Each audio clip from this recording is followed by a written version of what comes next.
नमस्कार दोस्तों, आपका हमारे सिविल टेक चैनल में स्वागत है। जब भी हम स्लम का टेस्ट करते हैं, जब हम टीएम से माल निकालते हैं, तो सबसे पहले हम उसको फिर से मिक्स करना होता है अपने हाथ से, क्योंकि वो सेग्रीगेट होता है। जब सेग्रीगेट होता है तो क्यूब अच्छे से फिल नहीं होता है, स्लम भी अच्छे से फिल नहीं होता है। इसीलिए जब भी हम टीएम से माल निकालें तो एक याद रखिएगा कि हमें फिर से अपने हाथ से उस एग्रीगेट को हमें हाथ से मिक्स करना है। हम सारे एक एक चीज़ डिटेल से देखेंगे जब हम क्यूब भरते हैं, जब हम स्लम कोन करते हैं। तो स्लम हम 4 लेयर्स में भरते हैं, अलग अलग लेयर्स होते हैं, इक्वली लेयर्स में भरना होता है। स्लम का जो डायमीटर्स होता है, ऊपर का 10 होता है, हाइट 13 होती है और नीचे का 20 होता है। इसको भी हमें याद करना होता है। हम जब स्लम भर रहे होते हैं तो प्रत्येक बार में हम उसको 4 लेयर में उसको भरते हैं। 25 फ्लोज ऑफ टैंपिंग भी करते हैं उसको। जो टैंपिंग रॉड होता है वो रॉड किस तरह से होता है, जो अलग अलग अगर हम ज़्यादा उसको टैंपिंग करेंगे तो स्लम क्या रिज़ल्ट दे सकता है, ये हर एक चीज़ हमें देखनी होती है। देखो, अब इसको हम टैंपिंग कर रहे हैं कि हमें एक्चुअली स्लम चेक करना है, क्योंकि स्लम कितना आता है। जितना ज़्यादा स्लम्प होता है उतना पतला माल होता है, जितना कम स्लम्प होता है उतना गाढ़ा माल होता है। तो ये जो टैंपिंग रॉड होता है ये बहुत इम्पोर्टेंस होता है किसी भी कंस्ट्रक्शन साइट के लिए। देखो, अभी हम इसको अपने लेयर्स में भरेंगे। कोई 4 लेयर्स में भरता है, कोई 3 लेयर्स में भरता है।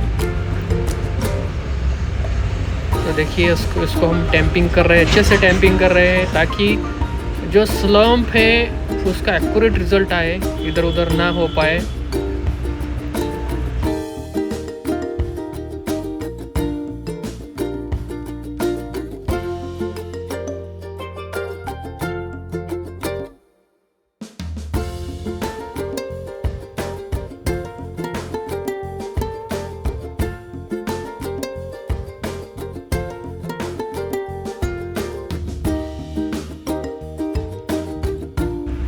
जैसे इसका हम स्लम का लेयर में भरते हैं, उसको ऊपर से फिनिशिंग करना होता है। ऊपर का जो एरिया होता है उसको हम फिनिशिंग करते, फिनिश मारते हैं। और एकदम से जब हम स्लम कोन को निकालते हैं ना, तो नीचे का कुछ बोल्ट्स होता है, उसको ढीला करके हम उसको एकदम से घुमा करके इसको ना हम ऊपर खींचते हैं। एकदम से हम धीरे से इसको ऊपर खींचेंगे तो ये जो स्लम्प है एक्चुअली कितना आया है हमें पता चलेगा, क्योंकि बहुत सारे स्किल्ड लेबर की भी ज़रूरत होती है। जब हम स्लम को मेजर करते हैं तो एकदम से बारीकाई से इसे देखा भी जाता है और इसको करना पड़ता है कि देखिएगा। अब हम इसको उठाएंगे, उठाने के बाद देखो कि इसका एक्चुअली में स्लम कितना आ रहा है, और धीरे धीरे से इसको उठाया जाए। और ट्रू स्लम क्या होता है, कोलैप्स स्लम क्या होता है, शेयर स्लम क्या होता है, ये भी हम देखेंगे अगले वीडियो में। हम हर चीज़ आपको धीरे धीरे से एक ना एक चीज़ सिखाएंगे कि ये जो स्लम्प है अभी इसको हम मेजर करेंगे। कि मेजर कैसे करते हैं कि अभी स्लम्प का जो रॉड होता है उसमें नंबरिंग होता है, तो उसको हम नंबर से देखेंगे कि इसका स्लम्प कितना आ रहा है।